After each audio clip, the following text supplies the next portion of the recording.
Hello, everyone. This is Tom Fox, and I cannot tell you how thrilled I am to have back with me CJ Goodwyn to end our series of Into the Darkness, which is about his movie, Sherlock Holmes, Mare of the Night. CJ, welcome back. Yeah, thanks, Tom. I'm glad to be back and appreciate you doing the show for us. It's been a lot of fun. As our listeners know, I've had the opportunity to meet and visit with not only CJ, his cast and crew, but to those involved in production and other parts of the film. It's been a great journey, but we're here to both celebrate you. We're here to celebrate the movie and find out what's been happening with CJ since the last time we talked. And that was the first episode of this podcast series where you talked to us about kind of where you were in post-production. And I was wondering if we might start off, CJ, by asking, what have you done sort of post-production over the last couple of months to have the film ready for its premiere? Yeah, trying to think back when we first had our first talk, might have been September or October, but I think during that time, the film had been completed video-wise and clean audio. And then we were working on the music side of things and sound effects with my composer, Antonio Guidanti, who lives in Canada. And so from that, we didn't wrap the music side of things or the sound effects until January 1st. So the film comes out, this Friday. So we were obviously cutting it close, but I feel like that happens with a lot of films and, major studios as well, especially back in like the 80s and 90s. If you watch some of those shows, about making the movies, they're always pushing those crunch times. Definitely not something I wanted to do. We were planning on it being done December 1st, so we had at least, 6 to 8 weeks before the film, but things happen. But that's kind of what we were working on. Antonio made a beautiful score. And for me, it was really just making sure the sound effects were in the right spots that I wanted. And we had a lot of on and off conversations just to make sure that we were both in agreement. So we enjoy how the music tells the story, helps the story, all that good stuff. So that was kind of finishing the film on that side. But while Antonio was working on getting the music and sound effects going, I was busy behind the scenes setting up theatrical release, which I got with City-Based Cinemas first here in San Antonio. And then through them, after having a good, basically, once it went live, we had a lot of people buy their tickets. And so we sold out 2 screenings within 48 hours. And that was in November. And that doesn't really happen too much, even for indie films, being our film was 2.5 months away. So that kind of got us on the radar of some booking companies who then reached out to me to get the film into more theaters. I could have gone really over 100 theaters if I wanted to across the nation, but I decided not to just because I didn't have the proper funding for promoting or marketing the film. And after speaking with other directors that kind of went that route, they wish they wouldn't have, because no one went to go see their movie because there's no way to market their film. And so I took that into account. So I really just kind of stayed San Antonio first, although I did do a Bryan and Lubbock theater as well, just to kind of see what would happen organically. So I've been working really hard, working with booking agencies, the theaters, getting the film DCP'd, which is digital cinema package. Your film has to go through that process to get into movie theaters. And so that was a challenge, trying to find the right company that's going to work with you, especially for myself, being really my first time getting into the actual movie theater chain. I wanted to make sure I did it right. And I found a company that would be able to answer a lot of my questions and kind of help me and guide me through this process. And I did. That company's name is Meta Media. They work really well with indie filmmakers. So I was happy for that. And then it's just been a lot of marketing and promoting, social media blasts, the trailer, posters, going to the movie theaters, talking to guests individually, going to film networking events, really just anything and everything outside the box that we can do here locally in San Antonio. That's not going to cost an arm and a leg, basically. So Let me circle back to the DCP. Unfortunately, I'm of an age where when I think of a movie theater, I think of somebody up there putting a new reel on. but that's not how movies are transmitted or shown. Could you explain that part of the movie viewing or film viewing process? Yeah, sure. So what I said before, like the digital cinema package, DCP is what it's called. Every film has to go through that now. And a lot of those companies will now just send it through basically the cloud where they can download it to their computer system at those theaters, but then they can obviously project it through their projecting systems there. It's one of the reasons why there's power outages. Like it's over. Like you can't watch the movie anymore because it's basically on a computer. Now, not all the theaters still take that style. Some of them still need an external drive. So for me, I have some theaters that needed like the external drive that has the DCP on it, where they actually just plug it into their computer system that projects the film. And others would just send it digitally across the cloud and they upload it. It's one of the positives of going through a company kind of like that. 'Cause let's just say like the film does take off and now they want it in 1,000 theaters. They could literally just hit a button that sends it to all those theaters for me, and it would be there, within a couple of hours, compared to doing the mailing system, which could take 3 to 5 days or even longer if you run into big old snowstorms like we just got here in San Antonio. So, what you mentioned the trailer. Could you say a few words about what the trailer is or was and the importance of the trailer in your pre release marketing efforts, CJ? Sure. So I think for the trailer, you want to have something that kind of hooks the audience. It really grabs their attention. I think, especially nowadays, people's attention spans are definitely not what they used to be. A lot of people just scroll and click through things pretty quickly. So you want something that's going to grab them as quick as you possibly can. I think our trailer does that. There's a quick, girl being scared, then you hear Dr. Watson scream, no, and then it's these loud noises, and it's like, wow, what was that? And so I think that's very important. And then that can kind of get your audience to continue to watch. Now, with my trailer, I want it to be very interesting, intriguing, something where the audience wants to know more. Like, I really liked what I saw, but I want to know more. I want to see more. I think there's a lot of Hollywood trailers that, in my opinion, show way too much. They'll show like almost the entire movie.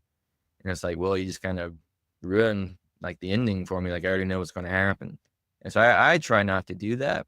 I have other studios telling me that I need to do that. And I go against it. I'm like, I'm not going to do that. Like, I'm not going to like show the spoilers in my trailer. I think what we have is enough. It's a Sherlock Holmes film. We show the audience that it's a different take on the character. It's a darker tale of Sherlock, and there's some horror aspects to it. There's some drama to it, and that to me was enough. And I think anyone that enjoys Sherlock or that type of genre, that should be enough for them to want to check it out more, or at least do some research to see if it's a film they want to go check out. So that was my whole reasoning of making that trailer, really just to kind of hook the audience, give them a small taste of what's coming, and then the rest is up for them to come out and check it out. You shared much of the work you were doing to publicize the film on your social media channels. And so I got to sort of follow you in that part of your journey. Was it literally just calling individual theaters? Was it dealing with movie chains? Were there agents or other third parties involved? What was that? Or maybe all of the above? Yeah, so I think as an independent filmmaker, you're going to be reaching out to a lot of the theaters yourself, trying to get in contact to set up certain deals.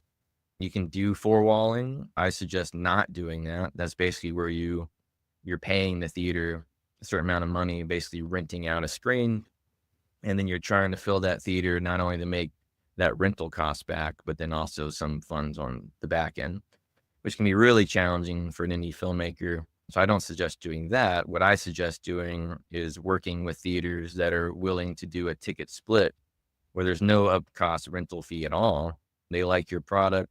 They know you're going to work really hard on your end to bring the audience to the theater. And you kind of make a deal that way, which normally is like a 50-50 split on the ticket revenue for some of these theatrical theaters, and a lot of times it's like the art houses.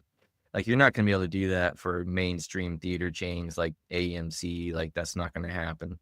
So that's what I did on that end. On the other end, getting into, say, like Santico's Theater and the Premiere Theater, that was through a booking agency.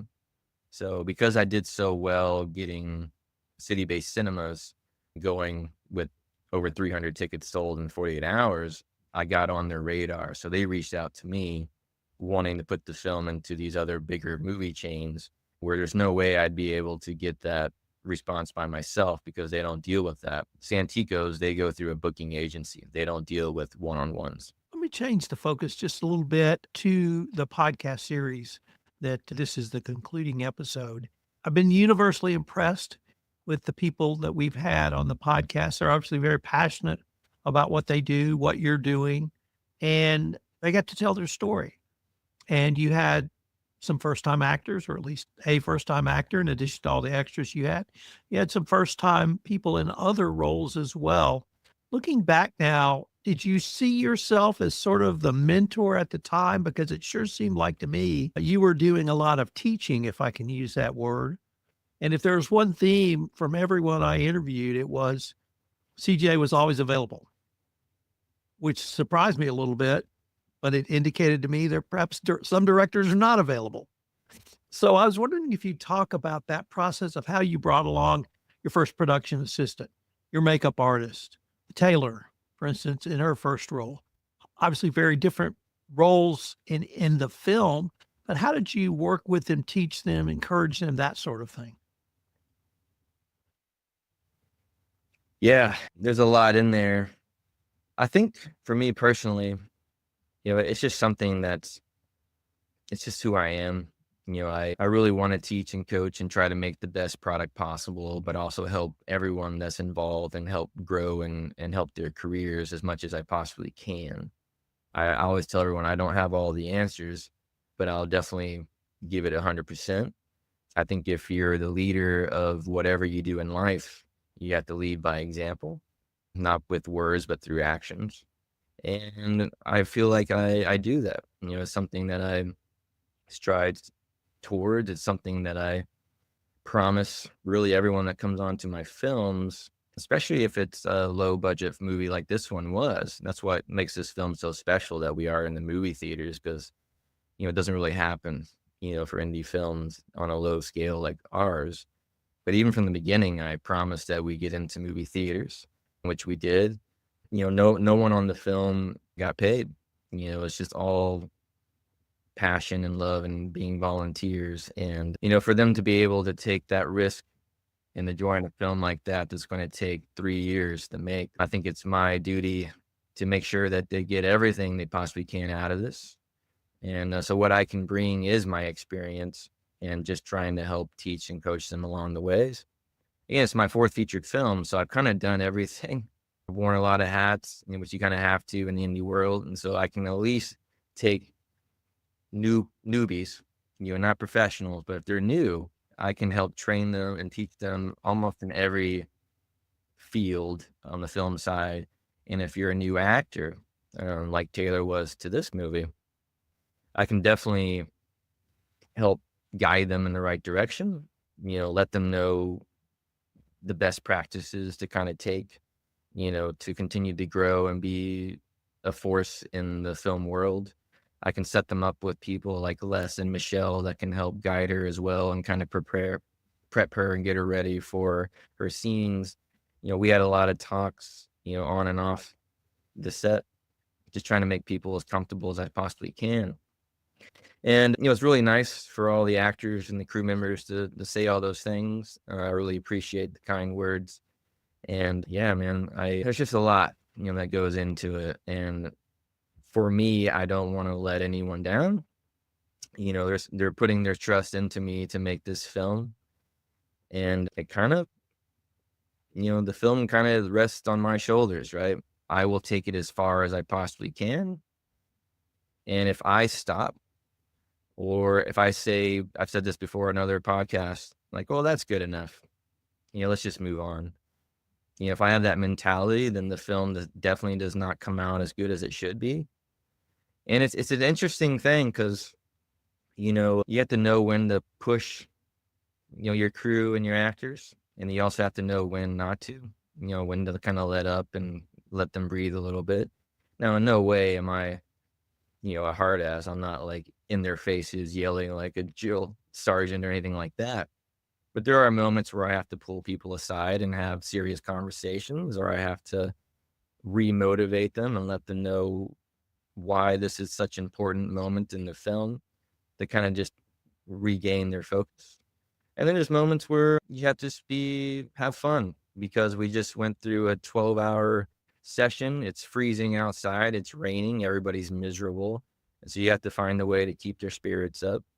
I mean, all that stuff. I like to say if you're an indie filmmaker and you write and direct your movies and you're producing it like I do, you're almost like a therapist and a manager for all the cast and crew on your film because I talk with everyone. It can be a PA, an extra, the lead, all the department heads. My door is completely open because I do want them to feel as comfortable as possible. And I do want them to grow and get something out of this experience. A lot of times you may only work with these individuals one time. And, this might be the only moments you have with them on this film for a lot of reasons. They might move on to bigger and better, or this may not be another project that lines up with what they're doing at that moment in their career. So I try to be in the moment. I try to give them everything I possibly can so they can learn and grow and come out better than when they came in. And I hope I've done that. That's definitely something I strive towards. It's not just making a movie. It becomes so much bigger than that. The movie is sort of like the seed, and then it just builds, and you create this environment, and you bring all these different people in that have all different opinions, different beliefs. I mean, they're all different. And so you have to be able to navigate through that, be there for everyone, learn all their strengths and weaknesses, and just try to find that balance where we can all come together and make the perfect storm and come out of it with a really beautiful film, which I believe we have. So, Let me turn to the premiere. And you've already told us the theater is premiering, but maybe tell us again any special events planned around the premiere, or for those who've never been to a film premiere, is it really a red carpet? Will you say some words? Will the cast and crew say any words? What's going to be the audience, not participation, but what's going to be the audience experience in addition to seeing your film? sure. Yeah, I think red carpet premieres or events, they're a lot of fun. It's the first time the film's going to be shown publicly. All the cast and crew, this will be their first time to see the movie. And so that's really exciting for them. They've been waiting a long time. So the energy in the building is going to be insane. It's a little bit different than just going to watching the film without a red carpet or all the cast and crew.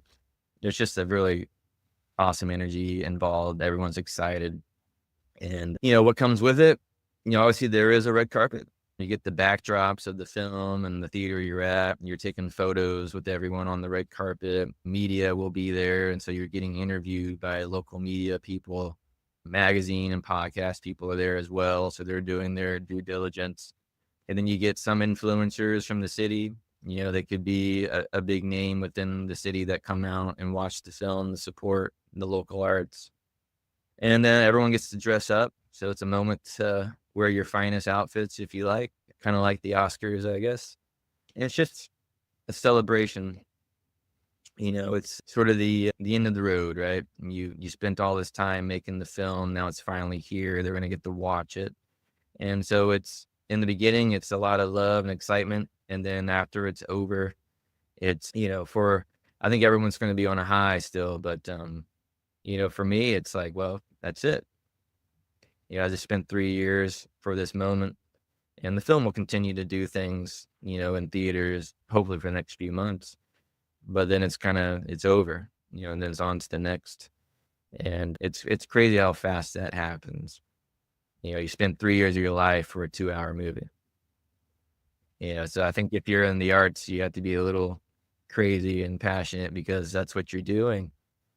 And so it's going to be a lot of fun though, man. There's a lot of cast and crew that I haven't seen since filming. So it'll be fun to reunite and see them. I think one of the things that people figure out in the film industry, if they don't already know this, and I had to tell some of the newbies as well, we're always going to have a connection. This film will always connect all of us in some way or form. But it's not like I'm going out and hanging out with all these people on a daily basis or a weekly basis. A lot of these people I saw on set and that was it. So it's not like we become like best friends and we're hanging out all the time.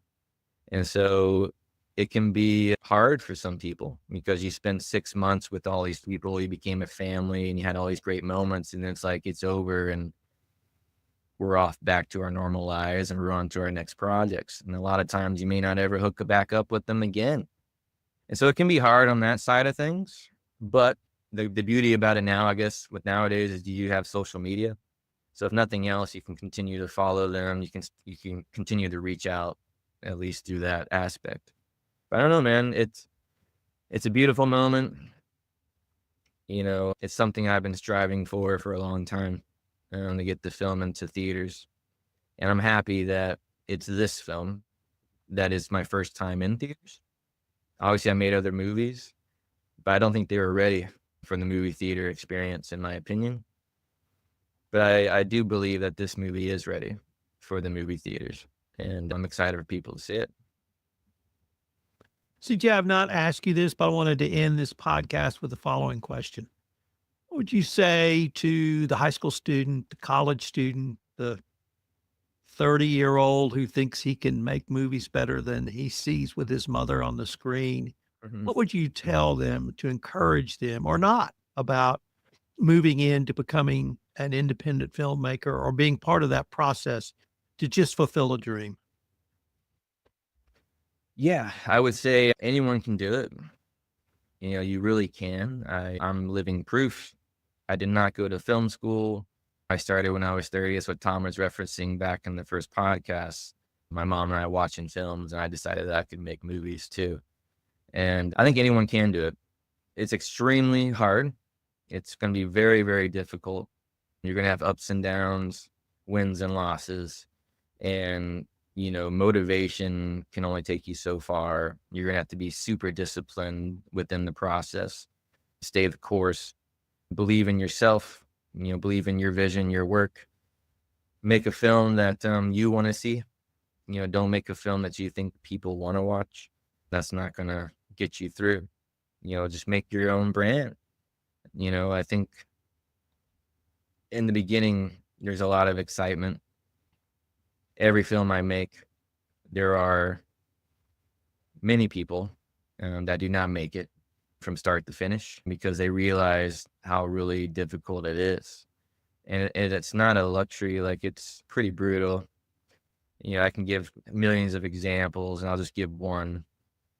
Just a typical day would be the filmmaker. Let's say you have a call time at 8 a.m.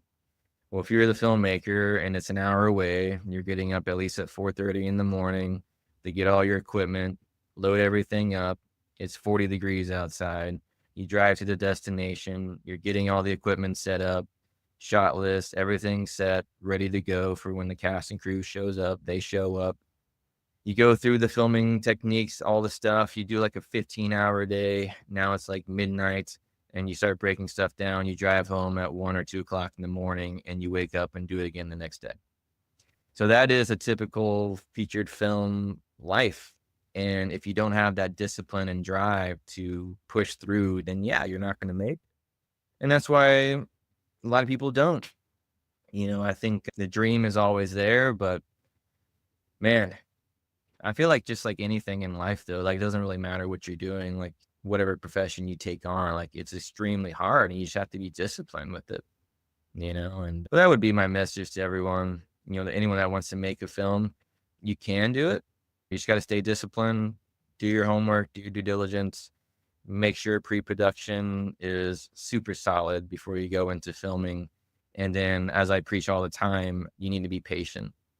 A lot of people want to try to get something out as soon as possible. Be extremely patient. And on the technical side, make sure your audio is perfect. That's more important than anything else that you'll have when you're filming. So, CJ, if our listeners wanted to find out more information about the release locations, venues, and where they can buy tickets for the release after the premiere, where would be the best place or places for them to go?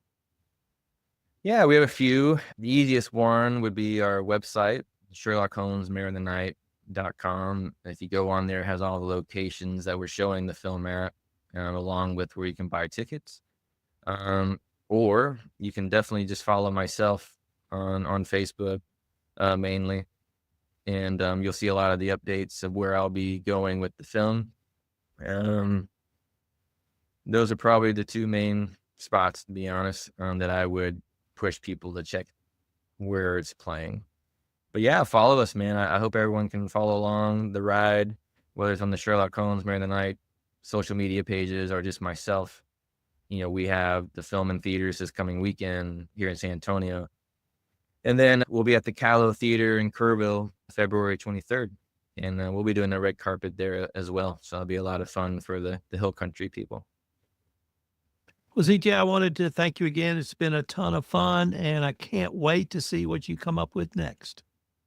Thanks, Tom. Yeah, I really appreciate you doing this for everyone. It was a lot of fun speaking with you about the film.